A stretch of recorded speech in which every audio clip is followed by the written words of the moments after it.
শুক্রবার আগরতলা রবীন্দ্র শতবার্ষিকী ভবনে এক অনুষ্ঠানের মধ্য দিয়ে বিশ্ব পর্যটন দিবস 2024 উদযাপন করা হয়।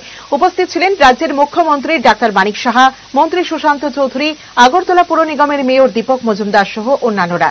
এই দিনের অনুষ্ঠানে রাজ্যের বিভিন্ন প্রান্ত থেকে বন্যার সময় যে সকল পুলিশ কর্মী, বিভিন্ন সংগঠনের লোকেরা সহায়তা করেছে জনগণকে এবং রাজ্যের বিভিন্ন ক্ষেত্রে পর্যটন ক্ষেত্রে উপযোগী যে সকল ট্যুরিজমের জায়গাগুলি রয়েছে এগুলো থেকে যারা ভালো কাজ করেছে তাদেরকে পুরস্কৃত করা হয়েছে। আমাদের যে ত্রিপুরার পর্যটনে এখন অব্দি আমরা যে বিষয়টা খুব ট্রাস্ট, আমি বলবো ট্রাস্ট সেক্টর কিন্তু আমাদের কাছে ত্রিপুরা পর্যটন। এর জন্য আমরা 2020 থেকে 25, 2020 এবং 25 একটা ত্রিপুরা পর্যটন নীতি আমরা চালু করেছি।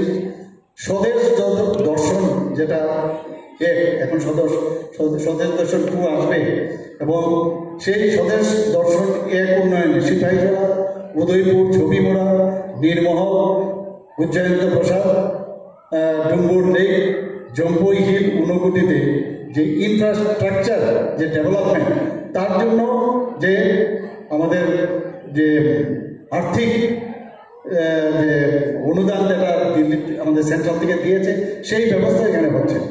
আমার অত্যন্ত ভালো লাগছে যে গত 19 তারিখ আমি একটা এখানে আমাদের যে সানাইয়া ঝর্ণা, এটাকে এখন নাম দিয়েছে সুরমা ডঙ্গুর ওয়াটারফল।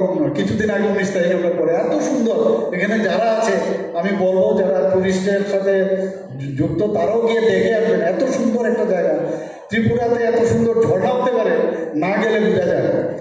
এবং মানুষ সেখানে যাচ্ছে, আমি জিজ্ঞেস করলাম যে কতজন লোক ওখানে যায়, বলে ডেলি 200 মতো লোক, মানে সে 19 তারিখ আমাকে যে বললো ডেলি 200 মতো লোক যায় এখানে।